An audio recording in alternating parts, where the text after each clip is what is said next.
नेपालको राजनीति कहिले पनि केवल काठमाडौँमा मात्रै सीमित रहेन। हरेक सरकार परिवर्तनको पछाडि एउटा छाया हुन्छ छिमेकी राष्ट्रहरूको, विश्व शक्ति केन्द्रहरूको र भूराजनीतिक खेलको। यो मेरो मात्र भनाइ होइन, राजनैतिक वृत्तमा चर्चित भाष्य हो। यहाँ एउटा सामान्य विधेयक पास गर्नु पनि सामान्य हुँदैन। आन्तरिक शक्ति सङ्घर्ष र बाह्य हितहरू ठोकिन्छन्। यो कुनै षड्यन्त्रको सिद्धान्त अथवा कथा होइन, यो हाम्रो राजनैतिक संरचनाको वास्तविकता हो।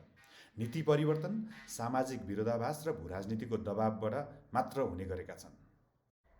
त्यसैले नेतृत्वको लोकप्रियता मात्र राजनीतिक समर्थनको कडी बन्नु हुँदैन।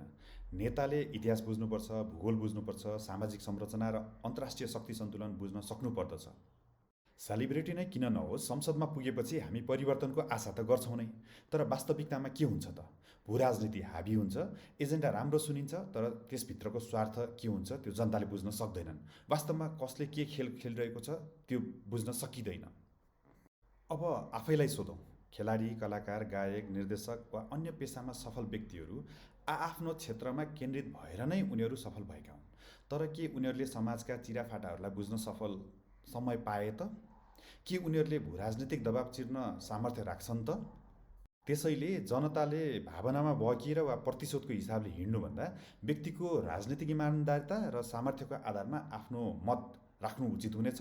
लोकप्रियताले राष्ट्रिय सार्वभौमिकता जोगिँदैन, राम्रो नियतले मात्र भूराजनीति जितिँदैन। राजनीतिक चेतना बिना परिवर्तन भ्रम हो र हाम्रो देशले चाहिँ यसको लागि ठुलो मूल्य चुकाउनु पर्ने हुन सक्छ।